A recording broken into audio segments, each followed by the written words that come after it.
There's a sentence that millions of people over 50 have heard inside a doctor's office, and it goes something like this.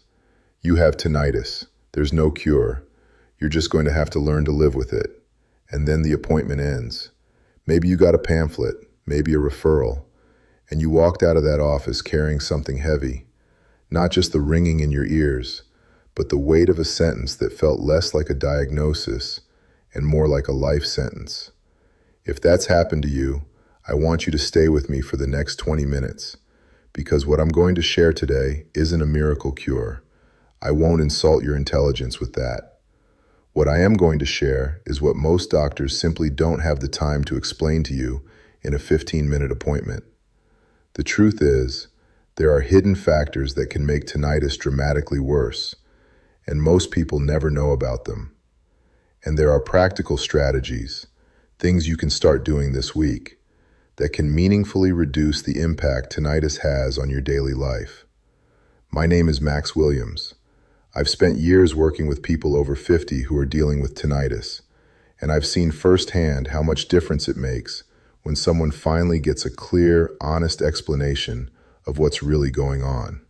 So let's start there. Let's talk about what tinnitus actually is, why it affects people over 50 so intensely, and what no one is telling you about it. Tinnitus, the ringing, buzzing, hissing, or whooshing sound that seems to come from inside your head, affects roughly 1 in 3 adults over the age of 65. And yet it remains one of the most misunderstood and undertreated conditions in modern medicine. Here's why I think that is. Tinnitus is invisible. There's no blood test that confirms it. There's no scan that shows it. It lives in your subjective experience, and that means it's incredibly easy for the medical system to minimize it, even when it's ruining your quality of life. But you know exactly how real it is. You know what it's like to lie awake at 2 in the morning while everyone else is sleeping, listening to a sound that won't stop. You know what it's like to struggle to follow a conversation because the noise inside your head is competing with the voices in the room. You know what it's like to turn off the television and sit in what should be silence, but isn't. That experience is real, and you deserve better than just live with it. So let's get into what's actually happening and what you can actually do about it. Before we talk about solutions, I want to explain something that most people never hear, and it's the reason that generic advice so often fails people over 50. Tinnitus is almost never caused by just one thing. When you're younger, a bout of tinnitus might show up after a loud concert and fade away in a day or two. It's a single event with a single cause. But for most people over 50, tinnitus is the result of multiple factors converging at the same time. Think about it this way. Over the course of your life, you've accumulated a combination of things that your body is now managing all at once. Some degree of natural hearing change, perhaps some cardiovascular shifts that affect blood flow to the inner ear, years of accumulated tension in the neck, shoulders, and jaw, stress, the real, sustained, decades-long kind, sleep that isn't as restorative as it used to be, and possibly medications that list tinnitus as a side effect, but that your doctor may never have flagged. Any one of those factors alone might be manageable, but when several of them are happening at the same time, the result is a nervous system that is primed to perceive sound, even when that sound isn't coming from the outside world. And here's what makes it worse. The advice you usually receive doesn't account for any of this complexity. Ignore the noise. I understand the intention behind that advice. The theory is that if you stop focusing on the tinnitus, your brain will eventually deprioritize it. And that's actually based on a real neurological concept.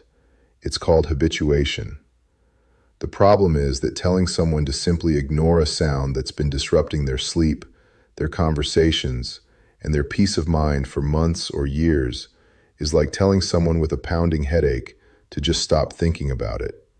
It's not a plan. It's an instruction that assumes willpower can override a physiological process. And if you've ever tried to ignore tinnitus and felt like you failed, I want you to hear this clearly. You didn't fail the strategy. The strategy failed you.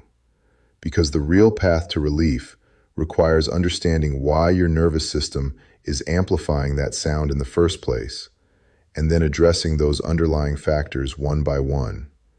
That's what I want to help you start doing today. I also want to acknowledge something.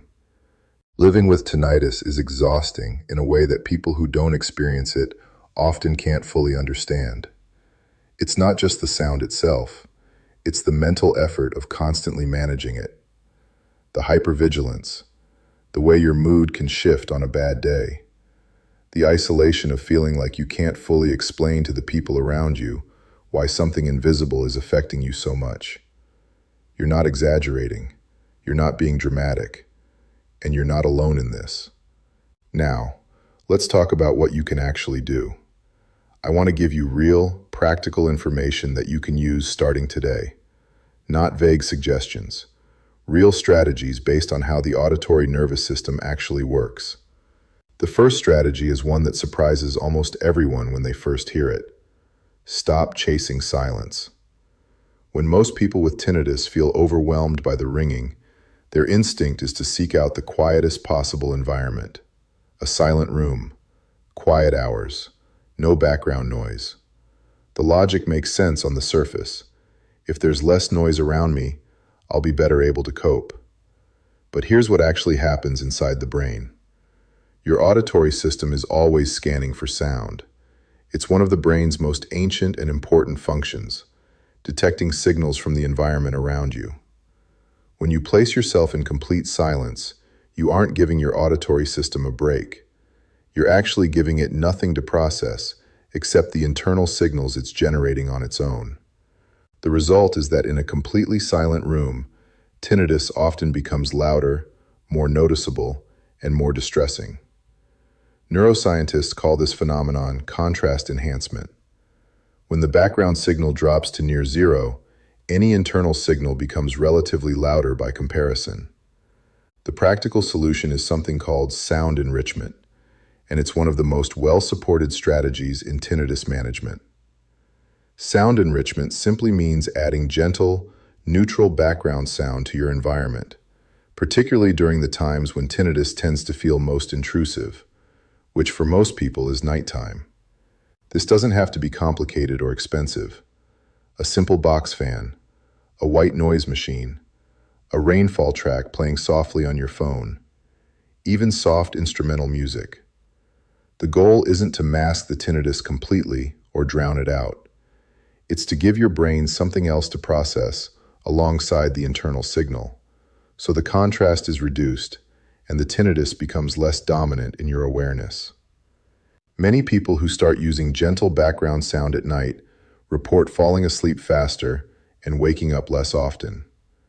Not because the tinnitus went away, but because the brain was no longer fixating on it as the only signal in the room. This is something you can try tonight. The second strategy is something I find remarkable in its simplicity, and yet most people with tinnitus have never done it. Start tracking your triggers. Most people experience tinnitus as something that just happens to them, unpredictable, uncontrollable. But tinnitus is often far more reactive than people realize, and when you start paying attention, patterns emerge. I want you to think about the following categories and whether any of them correlate with days when your tinnitus feels particularly loud or intrusive. First, caffeine. Coffee, tea, energy drinks, even dark chocolate. Caffeine is a vasoconstrictor. It affects blood flow, and it stimulates the central nervous system.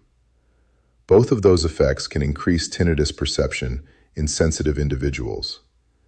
This doesn't mean you need to eliminate coffee forever, but it's worth experimenting with reducing it or timing it differently throughout your day. Second, alcohol. Many people assume a glass of wine helps them relax and might therefore ease tinnitus. And in the short term, some people do experience temporary relief. But alcohol disrupts the quality of your sleep, even when it helps you fall asleep initially, and sleep quality is one of the strongest predictors of tinnitus severity the following day. So the relaxation you feel tonight may cost you a harder night and a louder morning tomorrow. Third, stress and emotional tension. This connection is more direct than most people realize. When you're under significant emotional stress, your nervous system activates a cascade of physiological responses: increased cortisol, elevated heart rate, muscle tension. All of those responses can amplify tinnitus perception. You've probably noticed this yourself, that tinnitus seems worse on hard days. That's not a coincidence. That's your nervous system responding to load. And fourth, and this one deserves special emphasis, sleep quality. There's a well-documented relationship between sleep deprivation and tinnitus severity. When you sleep poorly, your auditory cortex becomes more sensitive, literally more reactive to internal signals. The tinnitus doesn't get louder objectively, but your brain's threshold for perceiving and being bothered by it drops significantly. This creates a painful cycle. Tinnitus disrupts your sleep. Poor sleep makes tinnitus worse, which further disrupts your sleep. Breaking that cycle is one of the most important things you can do. I'd encourage you to spend the next 2 weeks keeping a simple daily note. Write down your tinnitus level on a scale of 1 to 10 and note what you ate, drank, how you slept, and your general stress level that day. You may be surprised by the patterns you find. Now, for those of you who want to go deeper, who want a structured, step-by-step program that takes everything I'm talking about today and puts it into a clear daily protocol, I want you to know that the Tinnitus Neural Shield exists for exactly that reason. It's a comprehensive system designed specifically for people over 50 who are serious about reducing tinnitus's impact on their lives. I'll tell you more about it at the end of this video, but right now, there's more I want to teach you, because we haven't even gotten to one of the most overlooked factors in tinnitus management yet, and it might be the piece that's been missing for you. Here's something that surprises a lot of people when they first hear it. Tinnitus can be directly influenced by muscular tension in the jaw, neck, and shoulders. This isn't a fringe idea. There's a well-established neurological pathway connecting the somatosensory system, the system that processes touch, pressure, and body position, with the auditory system in the brain. In some people, tension or dysfunction in the muscles and joints around the head and neck can directly modulate tinnitus signals. Clinicians refer to tinnitus that's influenced by jaw or neck position and tension as somatic tinnitus, and it's more common than most people realize, particularly in people over 50 who carry years of postural habits, stress-related jaw clenching, or previous injuries. Think about how you're holding your body right now. Are your shoulders elevated?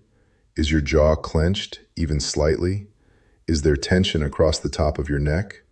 For many people over 50, this kind of muscular tension is so habitual that it's become invisible. You don't notice it because it's always there, but it may be making your tinnitus significantly worse. The good news is that this is addressable.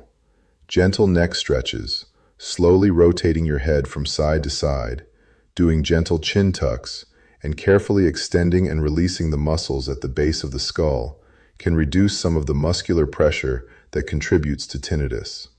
Jaw relaxation exercises, consciously separating your upper and lower teeth, placing your tongue gently on the roof of your mouth, which is actually the resting position the jaw is designed for, and avoiding habits like gum chewing or clenching can reduce strain on the temporomandibular joint, which sits directly adjacent to the structures of the inner ear. And simple posture awareness, becoming conscious of how you're holding your head and shoulders throughout the day, can make a meaningful difference. For people who spend significant time in front of screens, the habit of holding the head forward places significant mechanical load on the cervical spine and surrounding musculature. Over time, this can contribute to tinnitus perception in ways that most people would never think to connect. I also want to address hearing protection directly, because this is an area where well-meaning habits can actually be making things worse. Many people with tinnitus become hyper-aware of loud sounds, which is appropriate and healthy, but some then overcorrect in ways that backfire. For example, some people begin using foam earplugs frequently in everyday situations, in restaurants, in cars, watching television at normal volumes, as a way of protecting their ears. The intention is good, but consistently reducing sensory input to the auditory system can cause it to become more sensitive over time, a phenomenon called auditory deprivation. The brain, receiving less external input, may respond by turning up its internal gain, which can make tinnitus seem louder. The appropriate approach is to protect your hearing from genuinely loud environments, concerts, power tools, crowded events with sustained high noise, while continuing to engage normally with everyday sound levels. And if you're turning your television to very high volumes because you're having difficulty hearing at normal levels, that's worth discussing with an audiologist. Because untreated hearing loss and tinnitus are closely linked, and addressing the hearing loss, if it's present, can significantly reduce the burden of tinnitus over time. Now I want to return to sleep one more time, because it's that important. Here's the core of what I want you to understand. Tinnitus is most powerfully managed by people who sleep well. Not perfectly, well. Consistently getting 7 to 8 hours of reasonable quality sleep changes the brain's sensitivity to internal signals in ways that nothing else can fully replicate. This means that investing in your sleep quality is not a luxury. It is tinnitus management strategy. Maintaining a consistent sleep and wake time, even on weekends, helps regulate your circadian rhythm and improves your sleep architecture. Keeping the bedroom cool, dark, and quiet, or using the sound enrichment strategies we discussed, creates the conditions for deeper, more restorative sleep. Avoiding screens for 45 minutes to an hour before bed reduces the stimulating effect of blue light on your nervous system. And managing your internal mental state before sleep, rather than lying down while reviewing the day's stresses, can significantly reduce the time it takes to fall asleep. This might mean a brief relaxation practice, quiet reading, or simply sitting with a warm drink in a calm environment before bed. None of these are magic on their own, but together, they create a sleep foundation that makes your brain less reactive to tinnitus and more resilient overall. Everything I've shared with you today, the sound enrichment, the trigger tracking, the muscle tension work, the sleep strategies, the hearing protection, think of all of it as a map. A map is incredibly valuable. It shows you where you are, where you want to go, and the general direction to take. Without a map, people wander. They try things randomly, get discouraged when one thing doesn't work, and often give up on the journey entirely. But here's the thing about maps. They don't drive the car for you. If you've ever tried to change multiple health habits at once, improve your sleep, reduce caffeine, add stretching, manage stress, you know how quickly it becomes difficult to sustain. It's not because you lack willpower or discipline. It's because the human brain was not designed to manage multiple complex behavioral changes simultaneously without clear structure and support. That's the gap I see most often in people dealing with tinnitus. They understand what they need to do in theory. They've read articles, watched videos, maybe spoken to specialists, but they don't have a clear sequence. They don't know which thing to address first, how long to give it before evaluating, what to adjust if it's not working, or how to combine strategies so they reinforce each other rather than creating conflict. That's exactly what the Tinnitus Neural Shield was designed to provide. It's not a replacement for the concepts I've taught you today. It's the structure that makes those concepts actually work in your daily life. It takes the map and turns it into a step-by-step journey with clear markers along the way. If you've been living with tinnitus and you're tired of being told to simply accept it, I want to talk to you directly for a moment. You've already done the hard work of not giving up. You're here, which means you haven't accepted that ringing as your permanent reality, and I respect that enormously. The Tinnitus Neural Shield is a structured program built specifically for people like you, people over 50 who want a clear, evidence-informed, step-by-step approach to reducing tinnitus's grip on their daily life. It was designed to help you restore the quality of your sleep using a layered approach that addresses both the environmental and the neurological factors involved. It will help you identify and systematically reduce your personal tinnitus triggers with a structured tracking method that removes the guesswork. It addresses the muscular and postural factors that may be amplifying your tinnitus with gentle, beginner-friendly exercises that don't require any equipment or prior experience. It works to retrain your brain's attention patterns around tinnitus using techniques drawn from auditory neuroscience that help reduce the emotional charge the sound carries. And it helps you build a sustainable daily routine, one that fits into real life, not an idealized version of it.